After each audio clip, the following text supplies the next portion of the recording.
கேஸ்ல நம்மளுக்கு கிடைச்ச மேஜர் பிரேக் த்ரூ மாரிமுத்துங்கிற பேர்ல இருக்கிற இந்த மொபைல் நம்பர் தான்.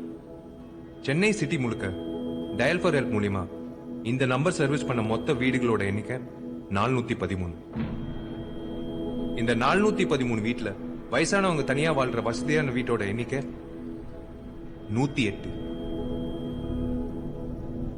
இந்த 108ல 50 வீடு அவங்க முடிச்சிட்டாங்க. சோ மிச்சம் இருக்கிற 58 வீடை தேடி அவங்க கண்டிப்பா வருவாங்க. ஓகே, சோ இமிடியேட்டா அத்தனை வீட்டையும் நம்ம சர்வேலன்ஸ்குள்ள கொண்டு வரணும், ரைட்? காயத்ரி, அவசரப்படாது. ஆத்திரத்திலயும் அவசரத்திலயும் ஒருத்தர் தப்பு பண்றான் பாரு, அவனை நம்ம துரத்தி பிடிச்சிருக்கோம். ஆனா மாட்டவே கூடாதுன்னு தெளிவா தப்பு பண்றான் பாரு, அவன் நம்ம கண்ணுக்கே தெரிய மாட்டான்.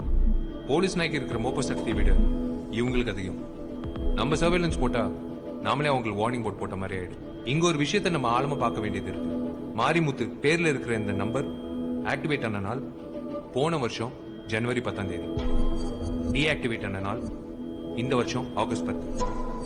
அதாவது ஆக்டிவேஷன்ல இருந்த இந்த 19 மாசம் டியூரேஷன்ல டயல் ஃபார் ஹெல்ப் கஸ்டமர்ஸோட போன் கால்ஸ் அட்டன் பண்ண மட்டும்தான் யூஸ் பண்ணியிருக்காங்க. அதை தாண்டி வேற எந்த போன் காலும் போகல. ஏன் ஒரு சின்ன எஸ்எம்எஸ், ஒரு வாட்ஸ்அப் கூட வரல, போகல. August 15 independence day. Total Chennai சிட்டியும் அதிகப்படியா கண்காணிப்புக்குள்ள இருக்கிற ஒரு நாள். மொத்த சிட்டி போலீஸும் அங்கங்க செதறி கிடக்கிற அந்த நாள்ல சாதாரண மக்கள் வாழ்ற ரெசிடென்ஷியல் ஏரியால வழக்கமா இருக்கிற போலீஸ் பேட்ரோலிங் 95% கம்மியா இருக்கும். நம்ம ரைட் சார்? அதனால தான் அவங்க அந்த நாளை டார்கெட் பண்ணிருக்காங்க.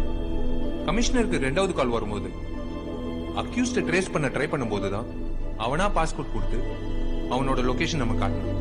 அவன் சொன்ன பாஸ்போர்ட் 00100. அவனை ட்ரேஸ் பண்ணி போன இடத்துல அங்க இருந்த ஒரு வால்ல இதே நம்பர் எழுதியிருந்தது. ஆனா கொஞ்சம் வித்தியாசமா எழுதியிருந்தது. 0 எல்லாம் சின்ன சைஸ்லயும் நடுவுல இருக்கிற 1 மட்டும் பெரிய சைஸ்லயும்.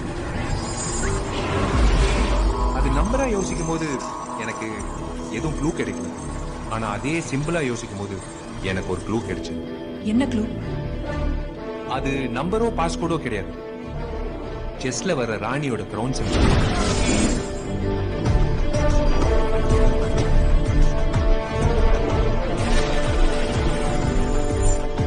பொதுவா எல்லாரும் செஸ்ல ராஜாவை தான் ஹைலைட் பண்ணுவாங்க. ஆனா இங்க ராணியை ஹைலைட் பண்ணியிருக்காங்க. நாம தேடுற அக்யூஸ் ஏன் ஒரு பொண்ணா இருக்கக்கூடாது? செஸ்ல ராணி தான் பவர்ஃபுல் சொல்றோம், அதுக்காக கூட ஹைலைட் பண்ணிருக்கலாம்ல. யூ ரைட் காயத்ரி, பட் நான் அதை வச்சு மட்டும் அவளை பொண்ணுன்னு சொல்லல. நம்ம கிடைச்ச 2வது க்ளூ ஃபிங்கர் பிரிண்ட்ஸ். அவங்களா லொகேஷன் காட்டி நம்மள வர சொல்லும் போது அங்க போனா நமக்கு எதுவும் கிடைக்காதுன்னு தெரியும். ஆனாலும் நான் ஏன் அவளை வேகமா போனேன்னு தெரியுமா? எவ்வளவு பெரிய அதிபுத்திசாலியா இருந்தாலும் நிச்சயமா ஏதாச்சும் ஒரு க்ளூ விட்டுட்டு போகும்.